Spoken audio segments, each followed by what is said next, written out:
It's a chilly morning in Florida. It's like 45 degrees here. I've got some time between bike stuff. I've got a VTX I'm waiting for parts on. I get that wrapped up and back to the customer. I decided to take on something on the Vet that I've been wanting to do, and I started accumulating supplies for. I've always liked the 4-round taillights, but what I really want to do is smoke the lenses. And of course, that's going to cut down on the amount of light they put out, so I'm going to need to upgrade those to LEDs. And I was thinking, while I'm taking them out to smoke them, I think I'm going to put LED halo lights inside. And I've seen it on a couple of cars, and I like the look, and especially with the smoked lenses, and it gives it a more modern feel, and I like the look. And these lenses are kind of toasted anyway. They're not badly cracked or anything, but they're 42 years old as far as I know. So they're going to get a good clean and polish, and then they'll get smoked over, and they'll be nice and clean and shiny. But then the LED halos and the LED bulbs will shine through that smoke with no problem at all. So I'm going to pull all the taillights off first. These are pretty easy, 2 screws. You can see them run on the lenses themselves. Screw on each corner, pull that out, the whole taillight assembly will come out. You can pop the bulb out of the backside, and then you'll take the taillight out. Nothing terribly technical about it, so I'm going to get at it, and I'll be right back.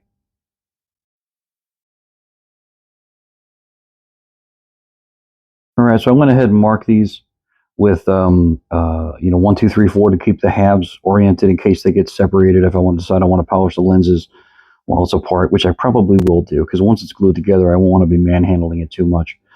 So I'll probably just split it apart, polish the red lenses back up. I noticed that one of these, was number 1, actually has red paint on it. The car was painted. That's awesome. So yeah, I mean, with the cutout, with the vent in the bottom, it's probably going to be relatively easy to keep it located, but it seemed like a good idea to put a mating mark and then a IV 3, 2, 1. These are the halos I'm using. Check out them off Amazon. They were like, I don't know, 10, 15 bucks for a pair in red. These are 90 millimeter. And they're pretty bright. Let's see if I can light them up with my little test battery here.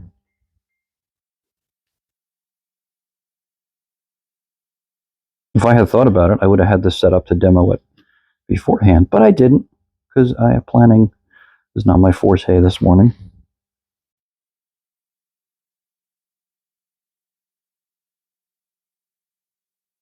Come on, you.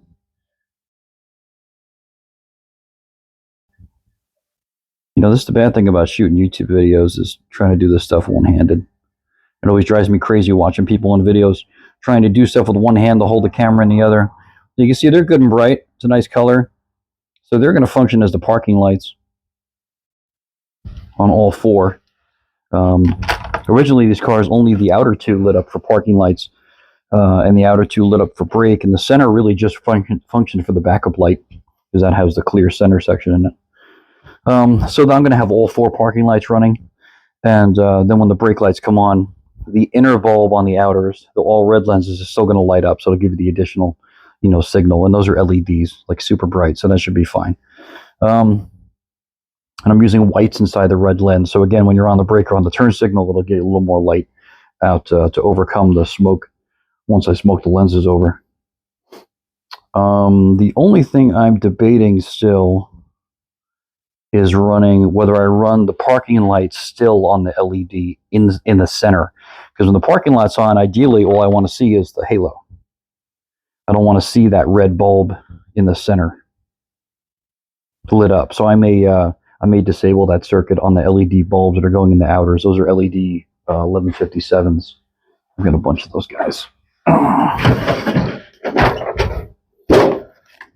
So 1157s have 2 contacts on the bottom. The outer chassis is ground. The inner 2, one's parking, one's low brightness, and one's high brightness, or parking and turn stop. So what I would do probably, and what I've been thinking about, is snipping the wire that goes to the parking light feed back here, and running both of these together. So when you step on the brake or the turn, all of the LEDs light.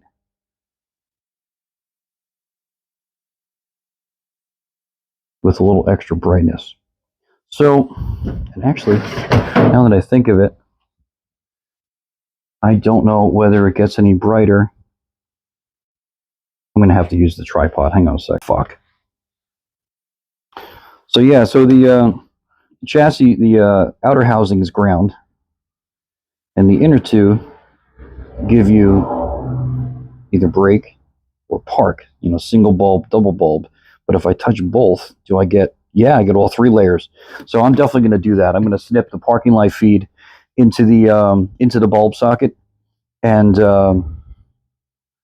tie these together. That way when the brake light, and run these both off the brake light. So when the brake light comes on, it triggers all 3 instead of just the outer 2 or the inner one. Give me a little extra brightness when the brake light or turn signal comes on. And that actually works out better because if I snip off the parking light feed into these outers, which are the only ones that have parking light feeds, that gives me a nice dead end, nice pigtail to wire the halos into, instead of having T-taps or having to strip it and then shrink wrap it, solder and shrink wrap it and having 3 coming out one and one at the other. It'll actually be a bit simpler. Instead of trying to tap into the wiring for the parking light, I can just redirect the parking lot wire to run the halos, and then have the brake light up both. Groovy. We get to work. I think I figured out how I'm going to slice these housings. I have a multi-tool that has some toothed bits that are pretty fine, and the blades themselves are super thin. So I think that'll slice through this nicely because this is good and stiff plastic, so it'll cut right through it, and that'll give me a minimal curve, and then I'll have a nice smooth finish. I'll be able to glue it right back together, no problem. So I think that's sorted out. Let me get that out in a sec. All right, so here's a multi-tool with a bit on the end. Basically, it vibrates at a really high rate and grinds it away, and I think this will do nicely. We'll see how it goes.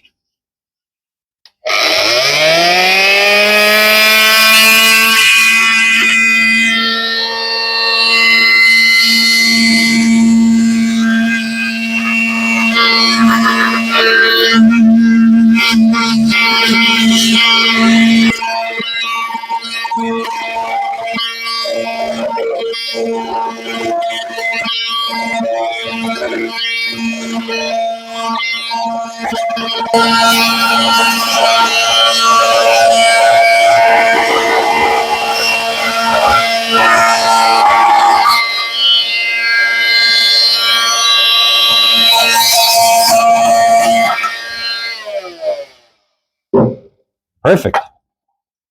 So now we got nice mating halves. We can glue back together nice and clean and sealed. I can give them a wipe of silicone afterwards, make sure they're weather sealed. And there we go. Then we just dust them up and clean them out. Ugh.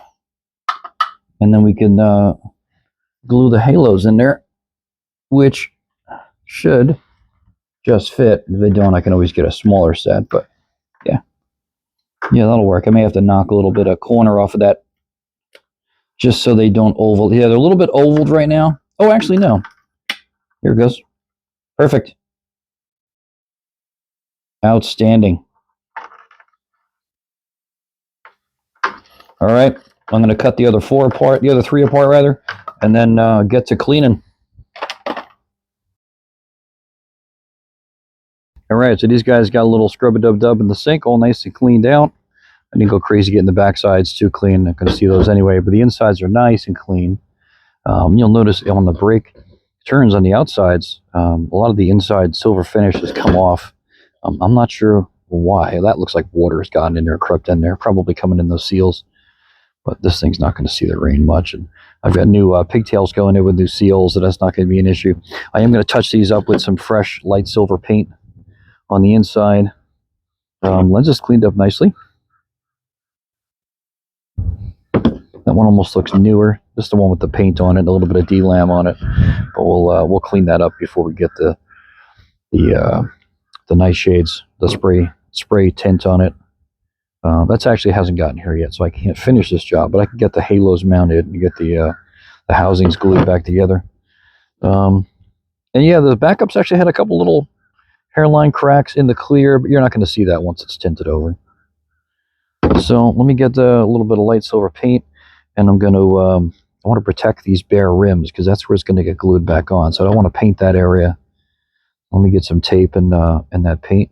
Get these lenses out of here, and we'll get those covered up. All right, here I am back out in my high-tech paint booth. The trash can next to the garage. And I've got some nice light silver paint.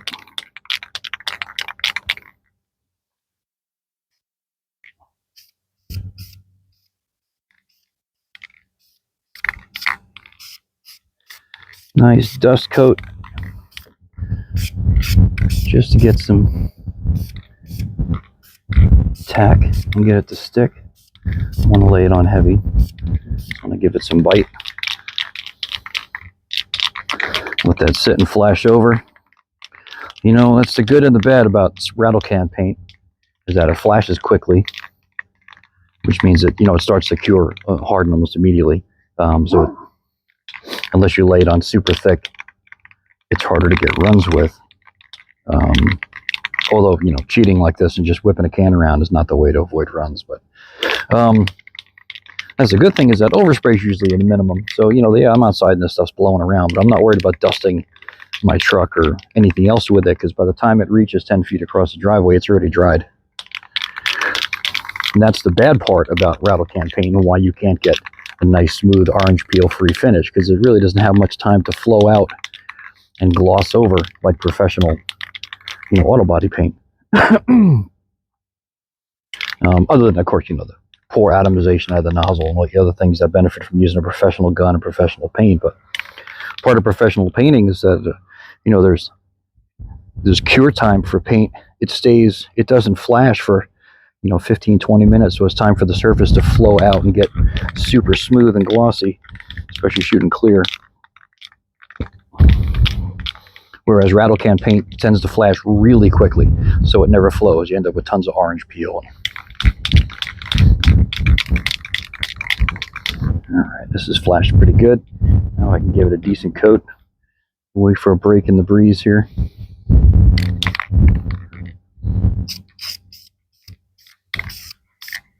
Oop.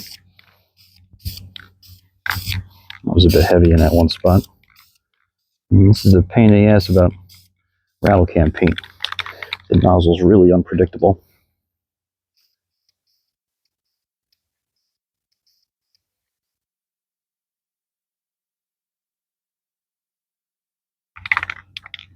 And that ought to be good. That's a nice even coat. It's going to be behind a lens too. I just want to add some consistency between the tail lights so they all look the same. And, you know, I don't have one brighter. The inners will be dimmer than the outers because the inners didn't have any kind of reflective coat in there. And, oh yeah, on the paint du jour, I happen to have some light silver flame proof.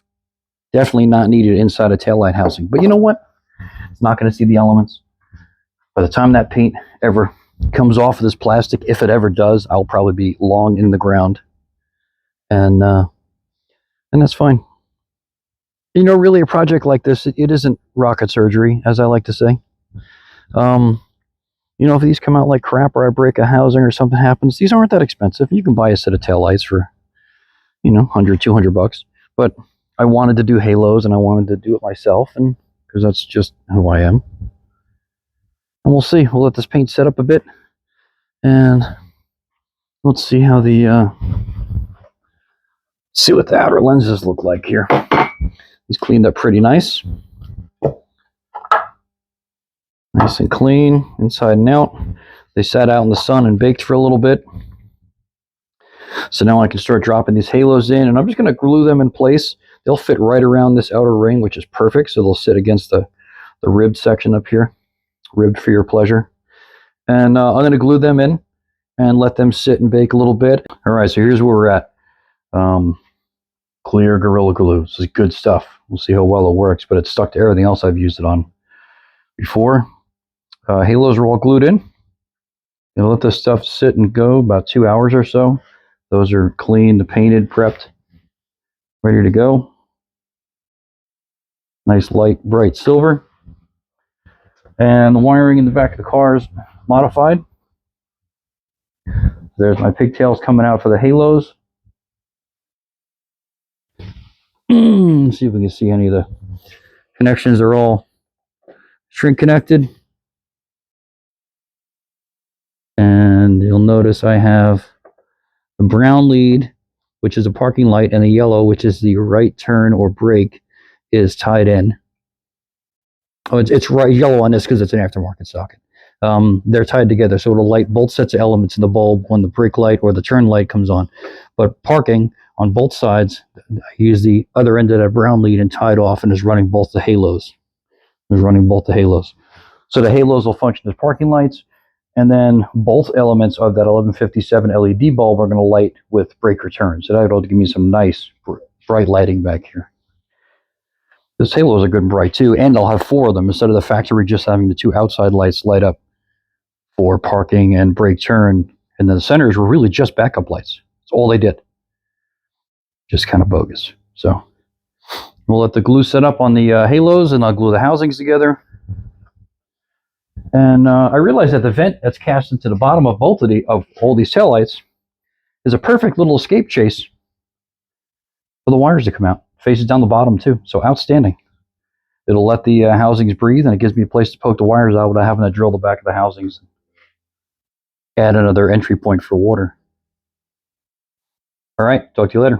All right, so the housings are all glued back together and sealed. I've gone around them a couple of times and resealed them around these outside edges.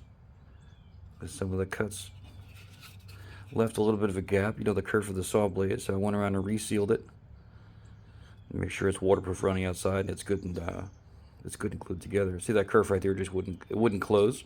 So basically, I just used more that clear adhesive. Gorilla Glue did a great job because it's pretty thick stuff. So it spanned the gap and then set up, and it's like a rock now. It's not coming apart. On the inners, since I had to notch some of the tower out to get the end in, I left the gaps. I used some silicone to fill that little bit. There's a little bit of a space on the inside there, and I didn't want to trust the Gorilla Glue to span, an 1/8 of an inch or 3/16 of an inch. So I used a little bit of silicone. I had some right stuff, and that did a nice job of filling that. And they're all cleaned up. It was an hour of getting red overspray off these tail lights from the prior owner, whoever did the crummy paint job on this car. They came out very nice. So I'm waiting for the weather to warm up a little bit right now. It's early in the morning here. It's about, 58, 60 degrees. These were so hazy, but, a little bit of Scotch-Brite pad. And actually a lot of it came right off with a razor blade. A nice sharp blade. Held at a low angle so it didn't gouge the polycarb, the plastic. Knocked most of it off, and then Scotch-Brite, and then a plastic polish. Cleaned them up nice. So I'm just gonna wipe these down with some solvent, some acetone, and probably alcohol. Make sure there's no more, there's no polish residue or anything on there. And then we're gonna shoot them once the weather warms up a little bit with the Nightshades tint spray, which should do a real nice job.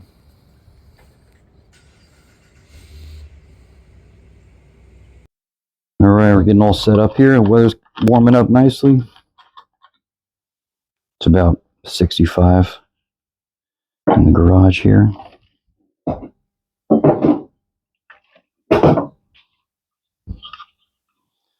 little bit of acetone.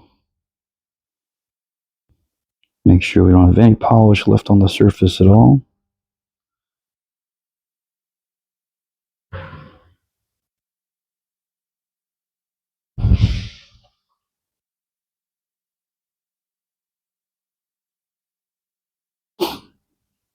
And I'm not going to be OCD about getting the all the way around to the back. I mean, obviously I want to paint the sides of the lenses too, this bevel back here, but these sit way back deep in a pocket in the body. So if the tint is a little thin at the back edge, nobody's ever going to see it. I'm not sweating it. I mean, just to be thorough, I'm going to try and get it all, but going to watch these backup light lenses are, they're wavy. They have ribs on them, so you got to make sure you get all the nooks and crannies there.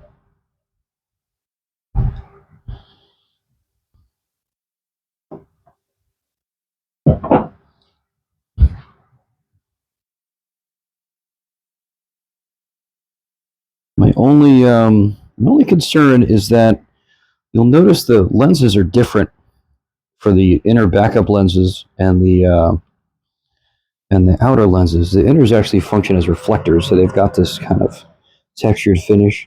So my only concern really is how well the halo is going to show through this textured inset. Instead of the light shine through it, you can see what I mean. Whereas the side lenses, the brake and turn lenses, are just ribbed for your pleasure. So We'll see what they look like. You know, this is a grand experiment. I've seen it done, and I wanted to try it. Honestly, in the big scheme of things, the replacement lenses aren't expensive. So if these get all boogered up or decide not to use them, it's not the end of the world.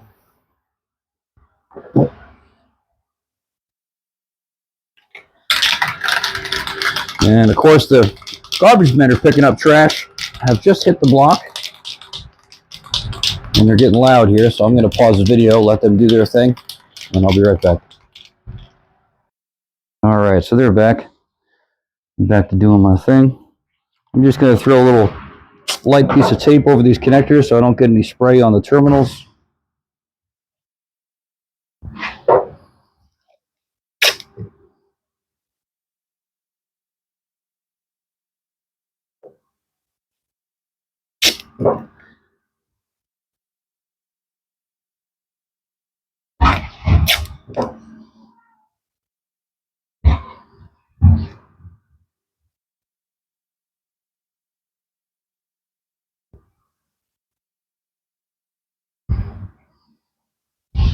Turn these so I got a little more of a convenient angle since I'm going to be spraying from this side.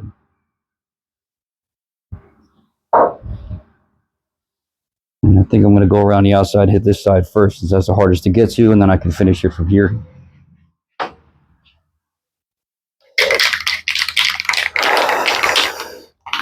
I want to try and handle them as little as possible. Obviously, less chance of getting fingerprints or dropping one or doing something dumb.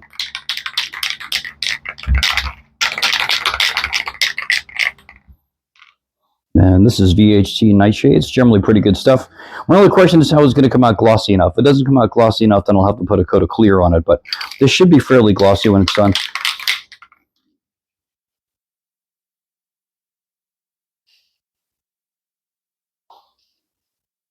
And you can see it smokes pretty quickly.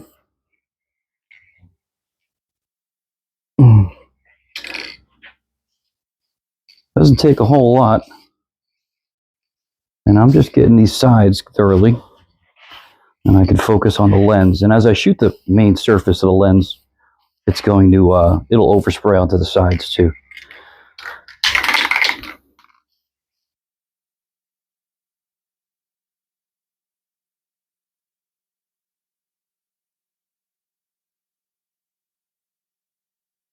Catch a little bit of reflection, staying pretty glossy. Give it another little shot.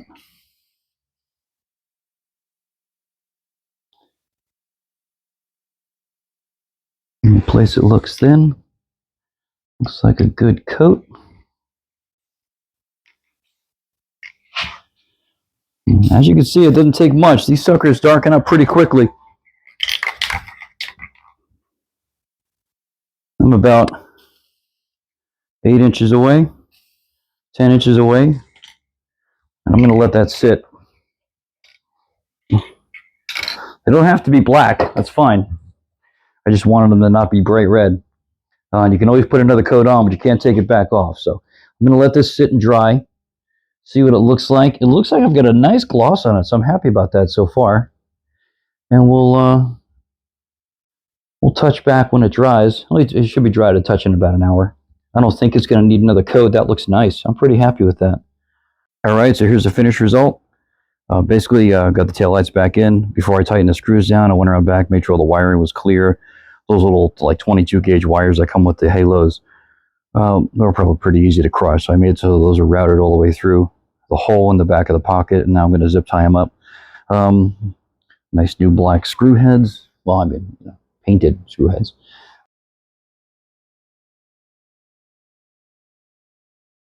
And this is in broad daylight, so it's, doesn't look very bright right now because of direct sunlight. If I get in the shade,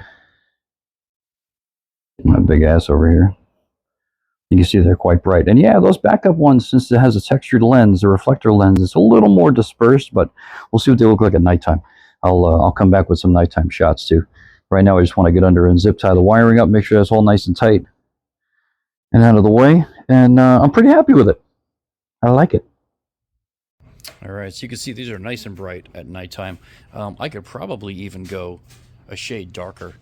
I may live with it for a little bit and figure out what I want to do. But going down the road, these obviously are more than bright enough, so I might live with it. I'll see how bright they look in the daytime. If I feel like it's safe to go a little darker, because daytime is where you're most concerned, because they're all the ambient light. You need extra bright lights to be visible.